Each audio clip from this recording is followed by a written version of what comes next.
ಓಂ ಶ್ರೀ ಮಾತ್ರೇ ನಮಃ. ನಿತ್ಯಭಕ್ತಿ ಕಾರ್ಯಕ್ರಮಕ್ಕೆ ಸುಸ್ವಾಗತವನ್ನು ಕೋರುತ್ತಾ ಇಂದು ಹಾಸನಾಂಬ ದರ್ಶನದ ಭಾಗ್ಯ ಸಿಗ್ತಕ್ಕಂಥ ಪರ್ವದಿನ ಅಂದರೆ ಹಾಸನಾಂಬ ದೇವಿಯ ದರ್ಶನ ಅಂದರೆ ಇಂದು ಬಾಗಿಲು ತೆರೀತಕ್ಕಂಥ ದಿನ ಕೂಡ ಇದಾಗಿರುತ್ತೆ.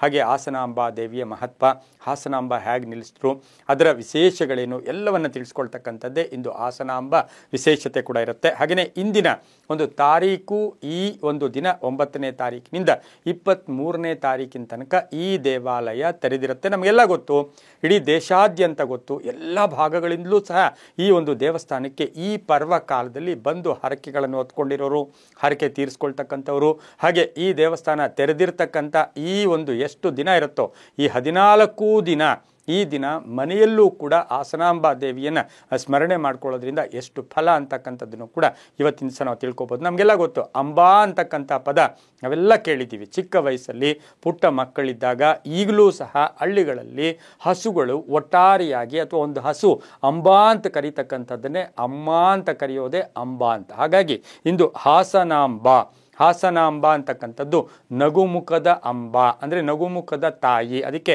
ಹಾಸನ ಅಂತಕ್ಕಂಥ ಊರು ಹೇಗೆ ಬಂತು ಅಂದರೆ ನಗುಮುಖದಿಂದ ಆ ಹಾಸನ ಅಂತೂ ಕೂಡ ಬಂತು ಅಂತ ಇತಿಹಾಸದಲ್ಲೂ ಕೂಡ ಇರ್ತಕ್ಕಂಥದ್ದು. ಇನ್ನು ಈ ಒಂದು ವರ್ಷಕ್ಕೊಮ್ಮೆ ತೆರೀತಕ್ಕಂಥ ದೇವಸ್ಥಾನ ಕೂಡ ಇದಾಗಿರುತ್ತೆ.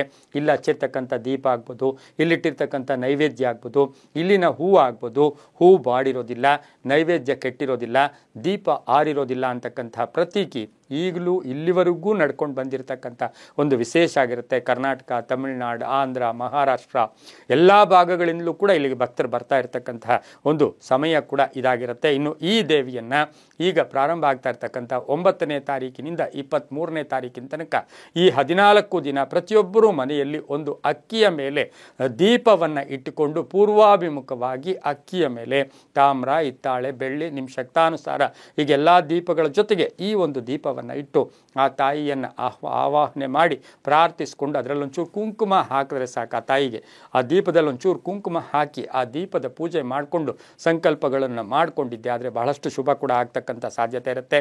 ಇನ್ನು ಈ ದೇವಸ್ಥಾನವನ್ನು ಬಲಿಪಾಡ್ಯಮೆ ಇರತಕ್ಕಂಥ 22ನೇ ತಾರೀಕು ನಂತರ ಅಂದರೆ 23ನೇ ತಾರೀಕು ಮುಚ್ಚಲಾಗುತ್ತೆ. ಇನ್ನು ಹಾಸನ ನಗರದ ಅಧಿದೇವತೆ ಯಾರು ಅಂದರೆ ಈ ಹಾಸನಾಂಬ ತಾಯಿ.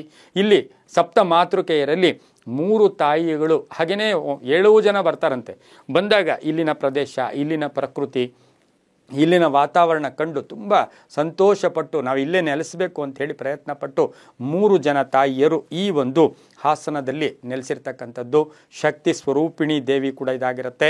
ಸ್ತ್ರೀ ಶಕ್ತಿಯ ಒಂದು ಶಕ್ತಿ ಸ್ವರೂಪಿಣಿಯ ಒಂದು ದೇವರು ಕೂಡ ಇಲ್ಲಾಗಿರ್ತಕ್ಕಂಥದ್ದು. ಇನ್ನು 12ನೇ ಶತಮಾನದಲ್ಲಿ ಹೊಯ್ಸಳರ ಕಾಲದಲ್ಲಿ ನಿರ್ಮಾಣ ಆದಂತಹದ್ದು. ಇನ್ನು ಈ ಒಂದು ಧಾರ್ಮಿಕ ಮಹತ್ವವನ್ನು ನಾವು ನೋಡೋಕೆ ಹೋದಾಗ ಇಲ್ಲಿ ಪ್ರತಿಯೊಬ್ಬರೂ ಕೂಡ ವರ್ಷ ಹರಕೆಗಳು ಹೊತ್ಕೊಂಡೋದು, ಪ್ರಾರ್ಥನೆ ಮಾಡ್ಕೊಳ್ಳೋದು ಮತ್ತು ಅದನ್ನು ತೀರಿಸ್ಕೊಳ್ಳೋಕ್ಕೆ ಇದು ಒಂದು ಸುಸಮಯ ಕೂಡ ಆಗಿರುತ್ತೆ. ಇಲ್ಲಿ ಮನೆಯಲ್ಲಿ ನಾವು ದೀಪ ಸ್ಥಾಪನೆ ಮತ್ತು ತುಪ್ಪದ ದೀಪದಿಂದ ಹಾರತಿಯನ್ನು ದೀಪಕ್ಕೆ ಮಾಡ್ಕೊಳ್ಳೋದ್ರಿಂದ ಕೂಡ ಬಹಳಷ್ಟು ಚೆನ್ನಾಗಿರುತ್ತೆ. ಬ್ರಾಹ್ಮಿ, ಮಹೇಶ್ವರಿ, ಕೌಮಾರಿ, ವೈಷ್ಣವಿ, ವಾರಾಹಿ, ಇಂದ್ರಾಣಿ ಮತ್ತು ಚಾಮುಂಡಿ ಈ ಸಪ್ತ ಮಾತೃಕೆಯರು ಅಲ್ಲಿ ಬಂದಂಥದ್ದು. ಹಾಸನದಲ್ಲಿ ಮಾಹೇಶ್ವರಿ, ಕೌಮಾರಿ, ವೈಷ್ಣವಿ ಇವರು ಅಲ್ಲಿ ನೆಲೆಸ್ತಾರೆ. ಹಾಗೆಯೇ ಕೆಂಚಮ್ಮನ ಹೊಸಕೋಟೆಯಲ್ಲಿ ಬ್ರಾಹ್ಮಿ, ಇಂದ್ರಾಣಿ ನೆಲೆಸ್ತಕ್ಕಂಥದ್ದು. ವಾರಾಹಿ, ಚಾಮುಂಡಿ ದೇವಿಗೆರೆಯೇ ಒಂದು ಬಾವಿಯಲ್ಲಿ ನೆಲೆಸ್ತಕ್ಕಂಥದ್ದು ಆಗಿರುತ್ತೆ. ಹಾಗಾಗಿ ಈ ಲಹರಿಗಳು ಕೂಡ ತುಂಬ ಚೆನ್ನಾಗಿರುತ್ತೆ. ವಿವಾಹಕ್ಕಾಗ್ಬೋದು, ಅನಾರೋಗ್ಯ ಪೀಡಿತರಾಗ್ಬೋದು, ಕಷ್ಟಗಳಿಂದ ಬಳಲ್ತಾ ಇರತಕ್ಕಂಥವ್ರು, ಮೋಸ ಹೋಗಿರ್ತಕ್ಕಂಥವ್ರು, ಇಂಥವರೆಲ್ಲರೂ ಸಹ ಈ ಒಂದು ಹಾಸನಾಂಬ ತಾಯಿಯ ಕೃಪೆಗೆ ಪಾತ್ರರಾಗ್ತಕ್ಕಂಥದ್ದು. ಹಾಗೆ ಆ ತಾಯಿಯನ್ನು ನಿಮ್ಮ ಮನೆಯಲ್ಲೂ ಕೂಡ ನೀವು ಪ್ರಾರ್ಥನೆಯನ್ನು ಕೂಡ ಮಾಡ್ಕೋಬೋದು. ಹರಕೆಗಳೇನಾದರೂ ಇದ್ದರೆ ತಪ್ಪದೆ ತೀರಿಸ್ಕೊಳ್ಳಿ ಅಂತ ಹೇಳ್ತಾ ಎಲ್ಲರಿಗೂ ಸಹ ಸಮಸ್ತ ವೀಕ್ಷಕ ಬಂಧುಗಳೆಲ್ಲರಿಗೂ ಹಾಸನಾಂಬ ತಾಯಿಯ ಪರಿಪೂರ್ಣ ಕೃಪೆ ಸಿಗಲಿ ಅಂಥೇಳಿ ಆ ತಾಯಿಯಲ್ಲಿ ಪ್ರಾರ್ಥನೆಯನ್ನು ಮಾಡ್ಕೊಳ್ತಾ ಸರ್ವೇ ಜನ ಸುಖಿನೋ ಭವಂತು, ಸಮಸ್ತ ಸನ್ಮಂಗಳಾನಿ ಭವಂತು.